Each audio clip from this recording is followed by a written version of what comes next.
Estamos acá con Lidia Díaz, Lidia Beatriz Díaz de Rivero. De nadie, dijo alguna vez.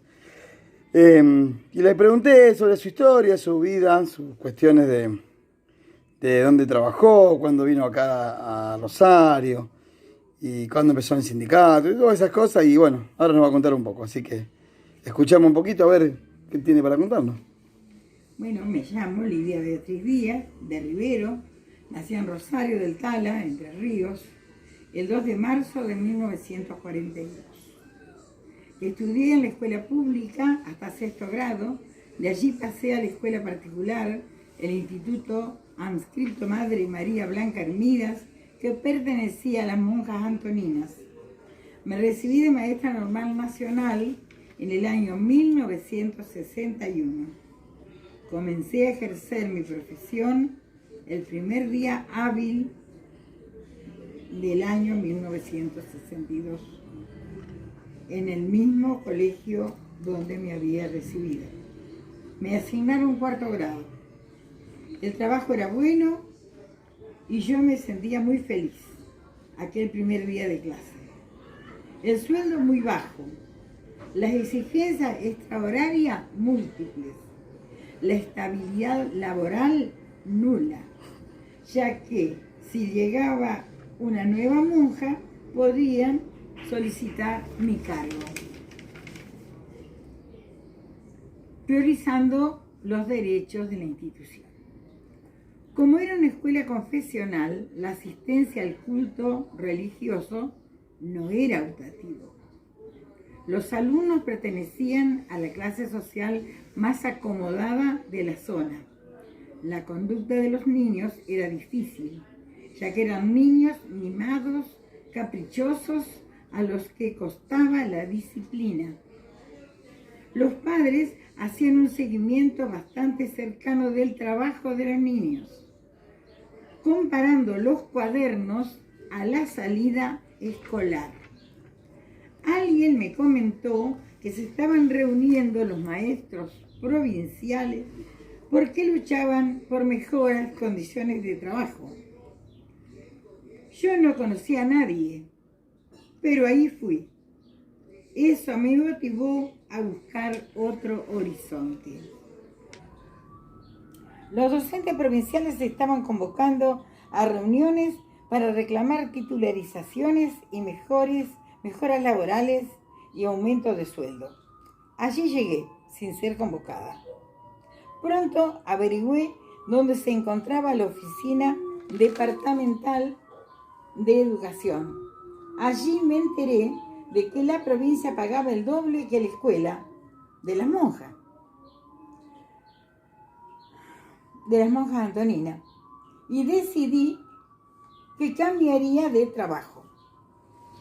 Las monjas lo tomaron con gran pena, porque ellas me habían guardado con tanto amor el cargo, pero yo necesitaba trabajar y ganar dinero.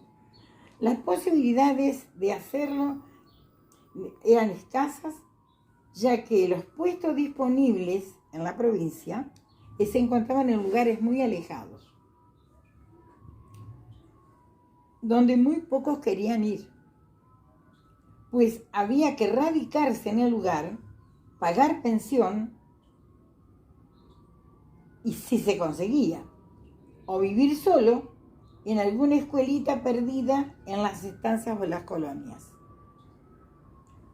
Esto se sumaba a la espera para cobrar el primer sueldo. A mí, por ejemplo, me demoraron 5 meses.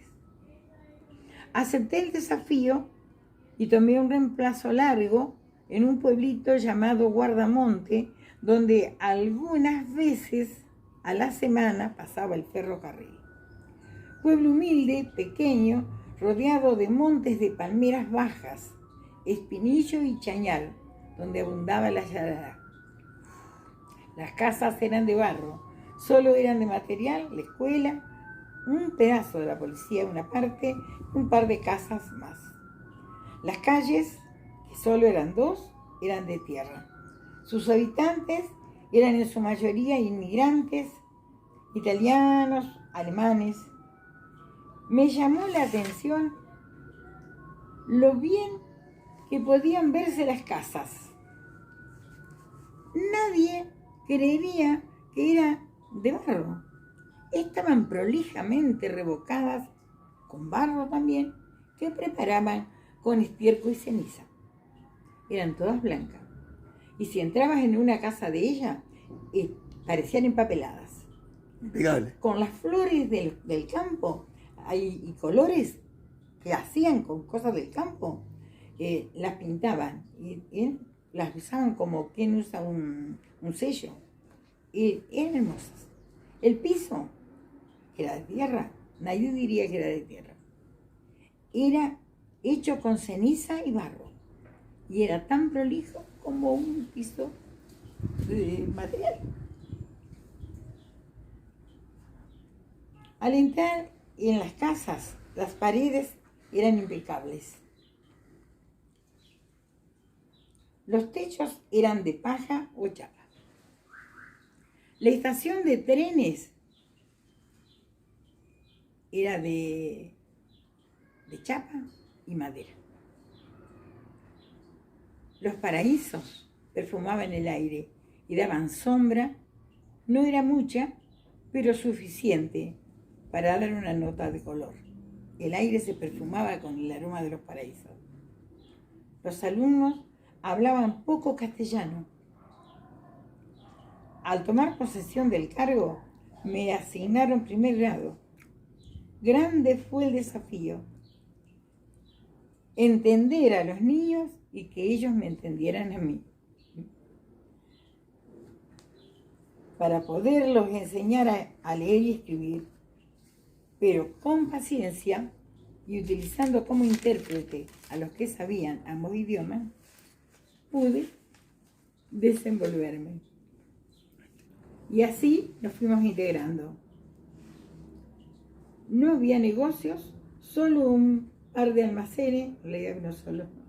Por lo cual, cuando se terminó la pensión, porque la señora enfermó de cáncer, hubo que alquilar una casa. Las cosas se complicaron un poco. Allí habíamos llegado juntas otras compañeras que lo mismo que yo eran de mi promoción y nada sabían de llevar adelante una casa.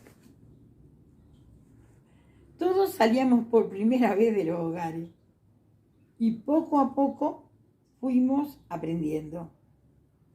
Comprar un poco de fiambre era buena odisea, porque si uno del campo había pasado antes y traía medio kilo de fiambre, se lo había llevado, decía no hay. Así que ahí pasé hambre y ahí aprendí a tomar mate. Nuestros hogares también tenían pocos recursos económicos, nos ayudaban con algo, pero no tanto como para que nos alcanzara. Regresábamos a la casa, o cada 15 días. Por un día, porque si no, no había cómo volverse.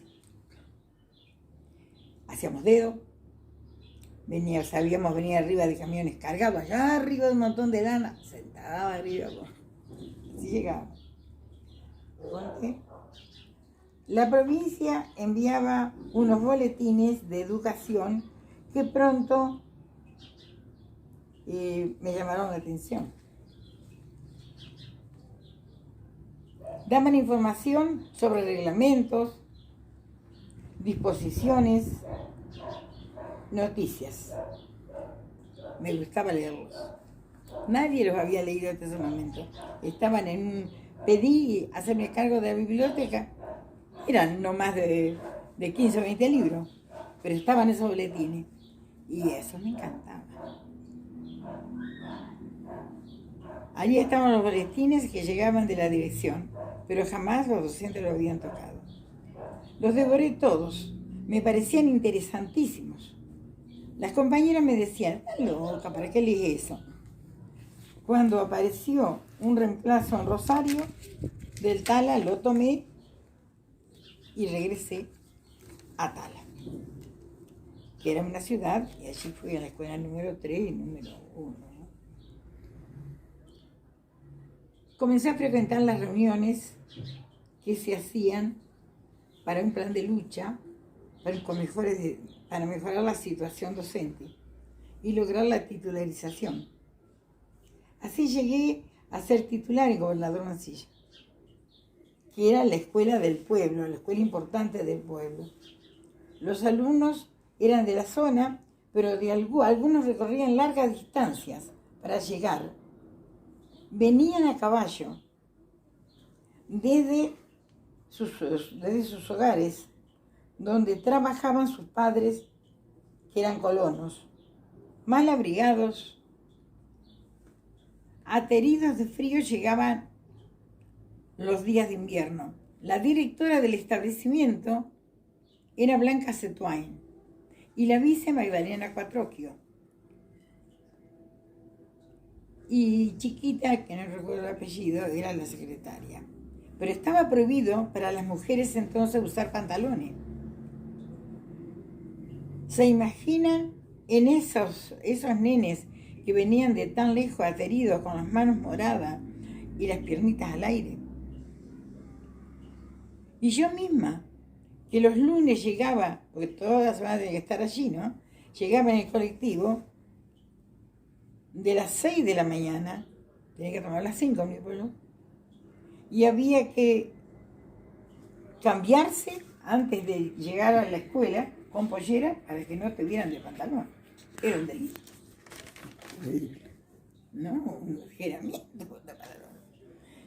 Hoy, cuando miro atrás, me parece imposible haber vivido esa realidad. Te controlaban hasta el color del forro del cuaderno. Que no se te ocurriera cambiar el color de la tinta. Teníamos carpetas didácticas que debían ser una puntilla y constar allí todo lo que se decía o escribía en el cuaderno del alumno. Para rendir se hacía un temario, lo hacían con bolillero, sacaban una bolilla, debían pasar al pizarrón y desarrollar el temario que les correspondía. La mesa examinadora constaba de 3 miembros, un directivo, un maestro, el maestro de grado. Esa era una época muy cerrada. La verdad que pedirle a esos niños que se desenvolvieran así era una crueldad, pero lo hacían. El compañerismo era bueno. Entre directores y maestros había una gran distancia. Cambio de domicilio porque me caso y me voy a la provincia de Santa Fe en el 66 y bueno, ya para orientarme mejor busco al gremio que para entonces era el Sinter. Allí conozco a Virginia Cardoso, Carlos de la Torre, Dorita, su esposa y muchos más. Estaba convencida que debía participar en lo gremial si quería conocer mis derechos y defenderlos. Consigo un cargo como reemplazante, maestra de grado en la 560. Allí conozco a Telvina Riobó, a Gladys Calvo, entre otras. Aquí el grupo humano es excelente, compañeras, generosas, siempre dispuestas a ayudar. Paso luego a la escuela 756, José Mariano Serrano, de Las Flores, donde ingresó ya como titular. La directora era Alicia Cerliani. Más de una vez llevé correspondencia desde el Sinter, la que ocultaba en mi portafolio dentro de las carpetas. Eran épocas difíciles, de lucha, cuando los militares tenían todo invadido. Poco tiempo después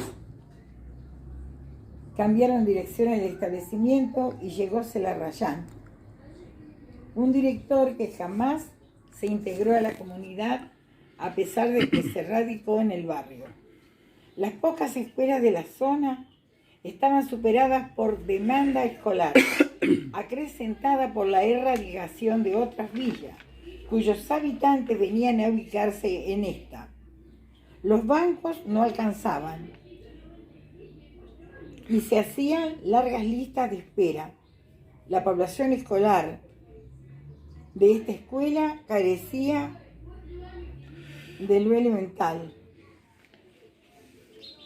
En cuanto a útiles escolares, eran lujo. Libros no existían. Tizas, más de una vez había que llevarlos. Zapatillas, escasas. Ropa de abrigo, lo mismo.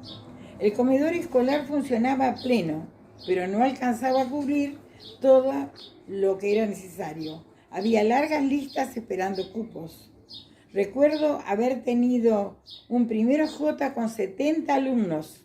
70 en un solo grupo. Aguanté todo lo que pude hasta agosto, esperando el desdoblamiento,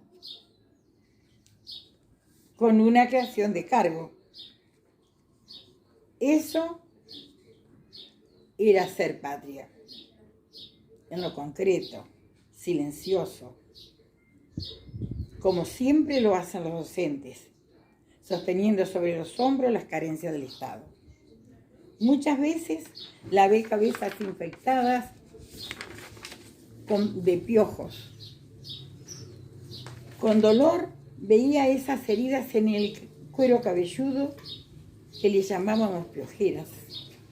Era invaluable la colaboración de las porteras. Todo ocurría en los patios, porque la dirección jamás participó ni se hizo cargo de nada, ni siquiera con un desinfectante. Sobre la puerta de la dirección había un cartelito colgado que decía: prohibido molestar. Allí el director reinaba con su secretaria Mirta Camigia, que tenía una silueta como la que mostraban las revistas de Divito. En fin, eso se veía como algo natural. En tanto, se armaban grupos docentes dispares. Los que se sentían comprometidos con la realidad que les tocaba vivir y otros que solo miraban revistas de moda, fumaban y jamás compartían recursos didácticos o pedagógicos. Los guardaban como una joya preciada.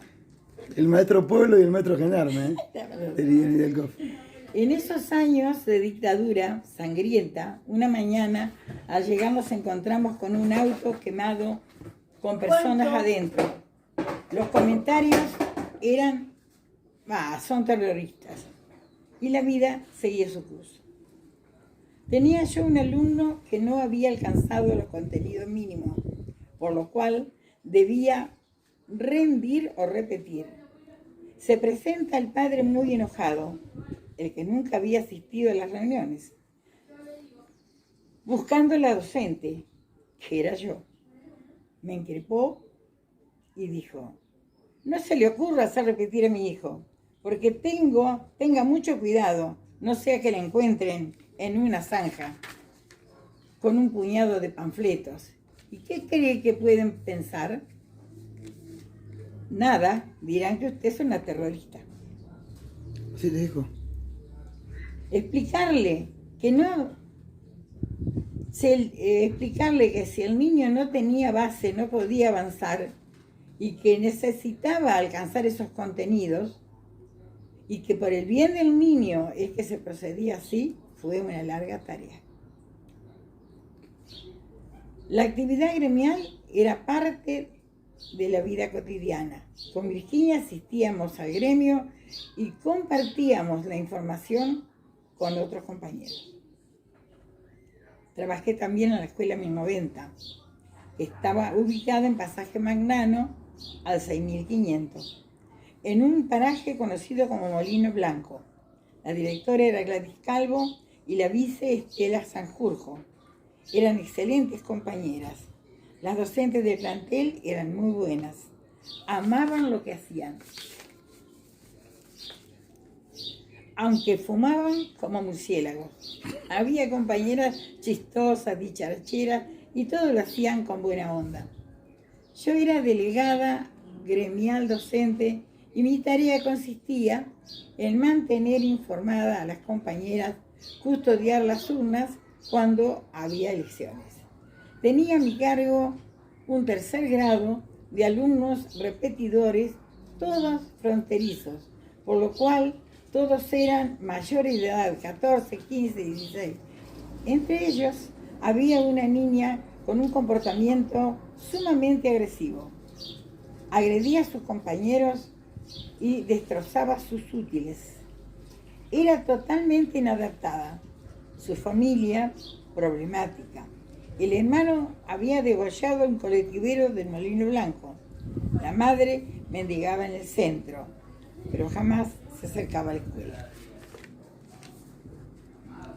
Por consejo de la dirección, envío una carta en sobre cerrado a la madre para que se presente en la escuela especial y que le entregue esa carta a la directora del mismo establecimiento y solicite un banco para la niña. Una vecina le lee la carta, la señora sabía leer, y la señora se presenta en la 1090 decidida a darme una gran paliza. La directora y la vice la paran, le dicen: ¿cómo sabe usted lo que dice esa carta? ¿No sabe que es delito abrir una correspondencia? ¿Qué es para otra persona? Es un delito. ¿Qué pasa si ahora llamamos a la policía? La mujer se quedó un poco tranquila. Me llamaron a la dirección. Trato de explicarle que es lo mejor para su hija y ella, ya más calma, acepta ir a la escuela especial. Momento, a ver. De loco. Aún recuerdo mi aula en esa escuela. Sus paredes eran de barro. En vez de ventana, dos orificios enfrentados hacían la ventilación, remedando una ventana. En los días de invierno era tremendo el frío que se colaba y el viento resultaba tremendamente dañino para mi garganta, ya que las aberturas estaban hechas a la altura del pizarrón y el escritorio. Me arruiné las cuerdas vocales y terminé operándome la cuerda vocal izquierda. Pasé también por la escuela 798 como reemplazante. Ya no recuerdo el nombre de la directora. El plantel docente era más frío, distante, formales. Me sentía casi perseguida porque le daban importancia a cosas como el color de la tinta, no usar virome. Todo era estructurado.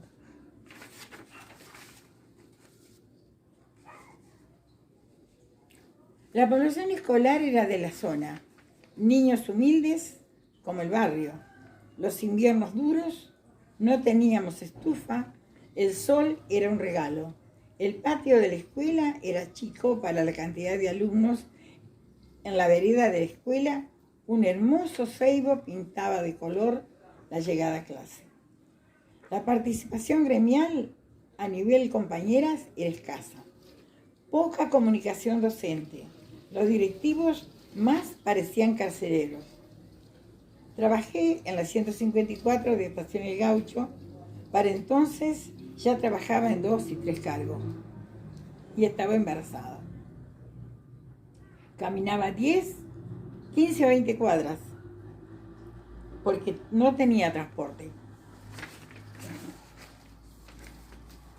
Había un colectivo que podía llevarme hasta Oroño, hasta Videolago y Arijón, pero pocas veces lo tomaba, ya que por 6 o 7 cuadras debía esperar mucho para tomarlo y me costaba pagarlo. El camino era solitario, rodeado de altos cañaverales que formaban el cerco vivo entre las quintas. A veces la imaginación jugaba una mala pasada y sentía algo de temor, que pronto superaba o conseguía alguna otra docente y caminábamos juntas. Algunos días que iba de música. Los alumnos eran hijos de medieros o de los barrios cercanos, humildes, sufridos, escasos útiles, poco material didáctico, participación gremial escasa, aunque siempre tratábamos de informarnos. Vuelvo a la escuela 560, cercana a mi domicilio. Allí el ambiente laboral era otro. Éramos como una gran familia. Se participaba en la lucha gremial, la solidaridad estaba a flor de piel. Los niños muy carenciados, escasos útiles, no había libros. Los hacíamos con un mimeógrafo de pasta casero, con hojas de rezago que donaban los bancos. Cada logro nos hacía felices. Los niños hacían las ilustraciones y completaban los trabajos. Formaban un cuadernillo. También trabajé en la escuela 1172, Paul Harry, escuela nueva del barrio. Allí los alumnos procedían del mismo radio escolar. Situación esta, ser del mismo radio escolar, que se definía en el momento de la inscripción al ciclo lectivo. Pues, si era de otro radio, no se lo inscribía. No teníamos comedor escolar. Ahí te das cuenta que era otra carencia porque comían los chicos en casa, ¿no? Pero sí había copa de leche. Las carencias eran menores, pero los útiles escolares seguían siendo escasos. El libro, el que las docentes armaban. A la tarea docente cotidiana se sumaba quedarse a altas horas de la noche armando las copias del día siguiente. Siguiendo en la pasta entonces mimeográfica, seguí siendo la delegada gremial. Me atraía conocer legislación y poder informar a mis compañeras. Así imprimí una grilla con los artículos de licencia y su duración. Este papel no siempre estaba bien visto, porque llegaba la información a la escuela y las directoras las cajoneaban. No llegaba y nadie las pedía y a nadie. Por eso es que lo estaban informando, ¿viste? Porque había un boletín escolar que llegaba a la escuela que nadie leía porque a nadie se le mostraba. Entonces cuando yo empecé a pedirlo y a estudiarlo y a mirarlo, empecé a abrir la caja de Pandora.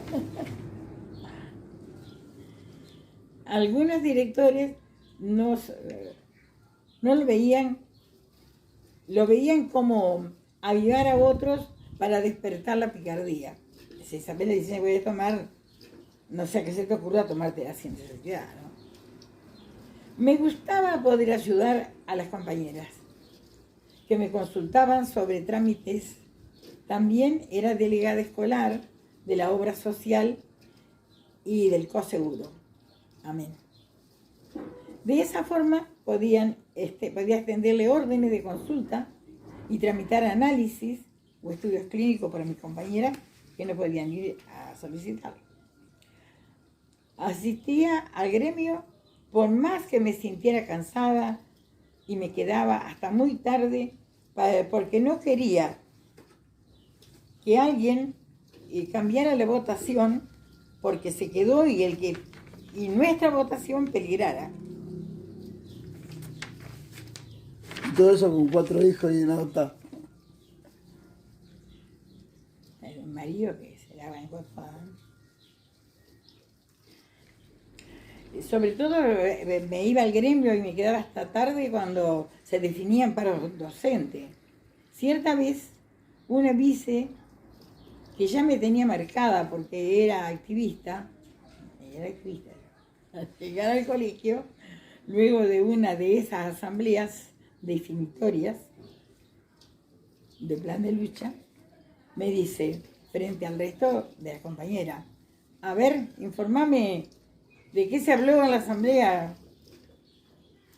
el día anterior. Era Rosita, lo hice. Entonces, entonces yo le respondí, compañera, el gremio está abierto para todos, así que si quiere enterarse, participe. Yo no informo a carneros, porque ella iba igual aunque hubiera paro. Entonces me retiro, me voy, y ella entonces le dice a las compañeras, le dice, ella es así, pero es buena. Yo la valoro mucho porque es muy humana.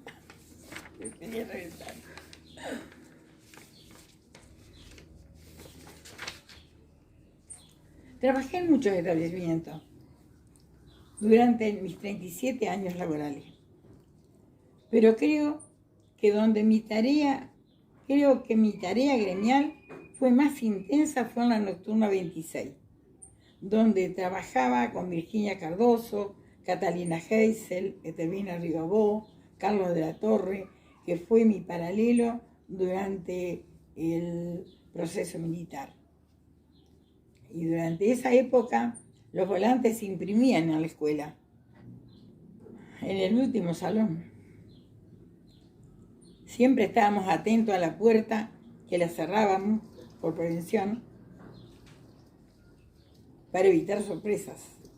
Si alguien desconocido llegaba, estábamos atentos para salvar la situación. Alguna vez Carlos tuvo que saltar por el fondo. Muchas veces cubría a Carlos juntando a sus alumnos en un solo grupo, dando clase por él. Compañerismo.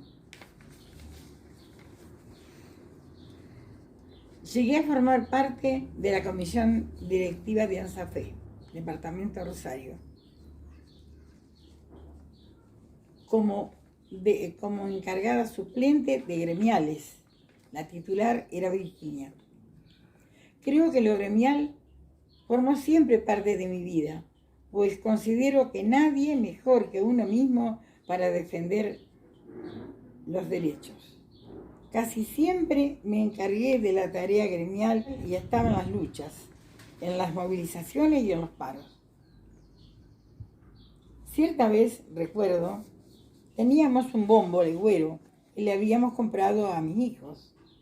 Para una de las movilizaciones se la prestamos al profe de educación física, que lo llamábamos, que también era entrerriano, Edgardo, y decíamos el chanta. Estaba practicando las cuartetas para la movilización del día siguiente y pegó con tanta fuerza que hizo explotar el parche. Una de esas veces, la directora de la escuela 560 había llegado una nueva, que se llamaba Beatriz Bonel. Era desubicada como ella sola. Llegaba con vestidos de fiesta, con la cara medio lavar de pintarrajeada de una noche de jodas. De copas. Y llegaba medio dormida, los pelos todos revueltos, y decía, ¿por qué nosotros tenemos que tener estos alumnos que son de la villa? Si esta escuela no es de villa. No son de nuestro radio escolar, no los tenemos que tener. Y nosotros la mirábamos como diciendo, ¿cómo va a decir eso? Si son nuestros alumnos. La cosa es que un buen día ella pide el cierre de 7 grados. 7 grados, cuando nosotros nos enteramos, el alma se nos rompió. Porque los alumnos estaban. La necesidad era real. Entonces, comenzamos a juntarnos todos y decidimos hacer una reunión en la vecinal de Orrego. ¿Qué año era más o menos? Milico, los militares. Pero lo tengo que tener por ahí, 80 y algo, pero no sé, no me acuerdo los años, precisión de años me parecía. Pero ese, sí, debe haber sido 80 y pico. Estaban los militares en la época del proceso militar. Por eso estaban los militares. Sí, el proceso militar. Hacemos la reunión, que calculo que no debe haber tenido ni autorización, porque había que pedir la autorización para hacerlo.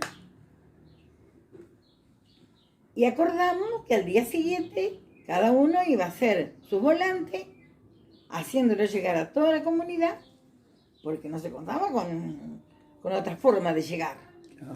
Así que bueno, cuando papel hubo, fue cartel. Yo tomé mi alumno, hice el volante en el pizarrón y los chicos lo copiaron. Luego lo corregí, lo arreglamos y al mundo, a la zona, a distribuirse. Mi compañera Etelvina hizo lo mismo, solo que en vez de dárselo, que lo escriban los chicos, lo escribió ella. Y bien prolijito se lo dio a los chicos para que lo peguen. Uno de esos se ve que va a parar a mano del supervisor. Y la citan a la directora y a la docente, que piensan que es de ella. No se sabe todavía. En tanto, ocurren cosas. Después de esa reunión en la noche, al otro día, yo no sé si habrá sido un viernes o qué habrá sido, porque sé que al otro día de mañana, en la casa de la chica esta aparece toda golpeada, y Graciela, una compañera, que hacía poco que había venido. Claro, bueno. Y ella pidió la palabra y dijo, pero no me acuerdo qué dijo, pero dijo nada, no era nada tan grave. Como habló en ese lugar, la ubicaron a la que habló y apareció golpeada.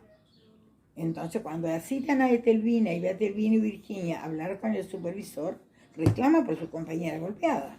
Muy golpeada, se me imagino. Sí, tirada del piso. Si no la abandonaron por muerta, casi seguro. ¿Viste?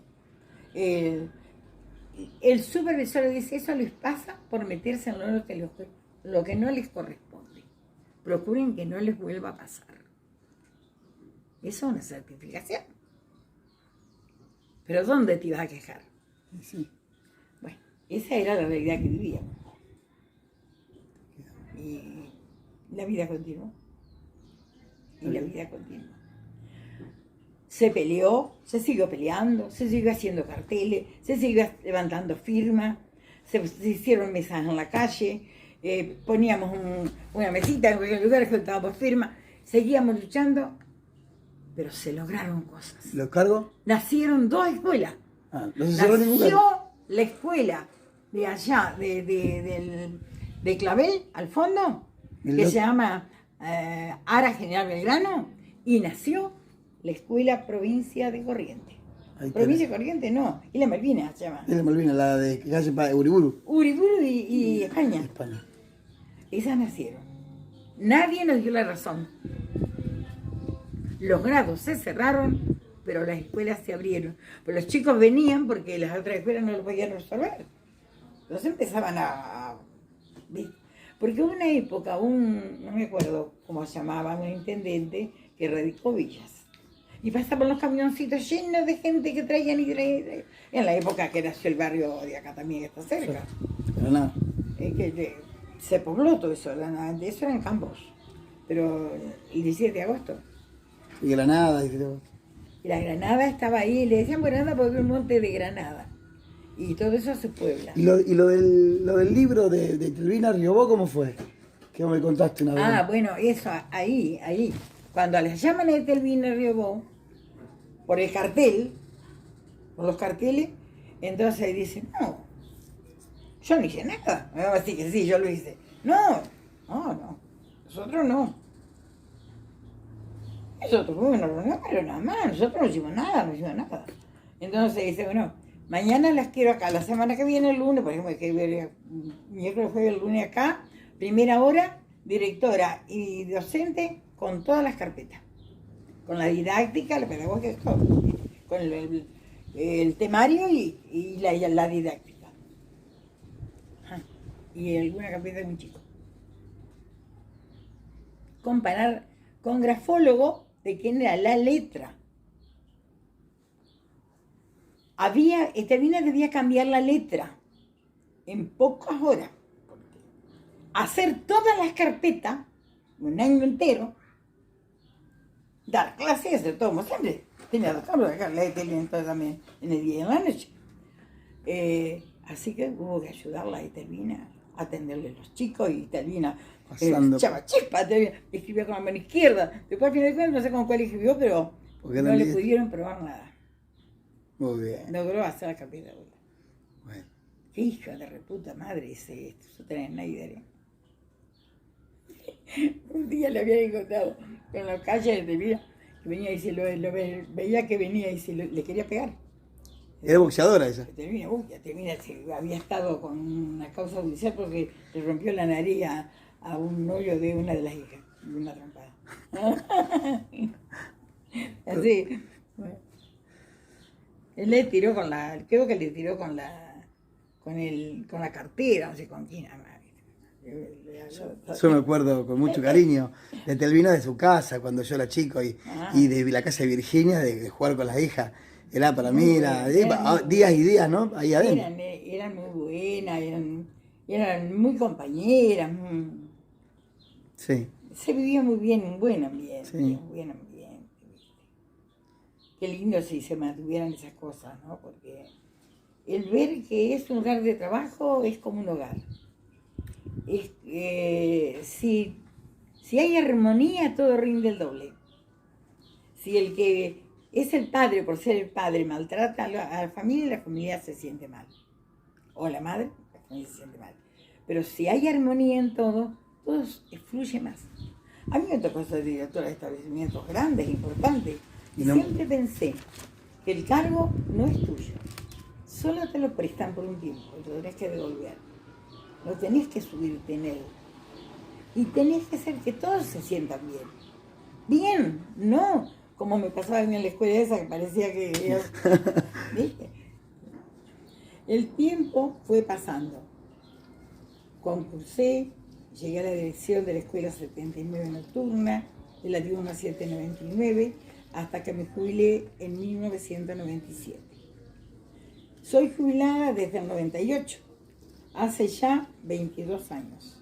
Hoy revivo estas luchas a través del espíritu de mi hijo menor, Facundo, a quien dedico estas memorias.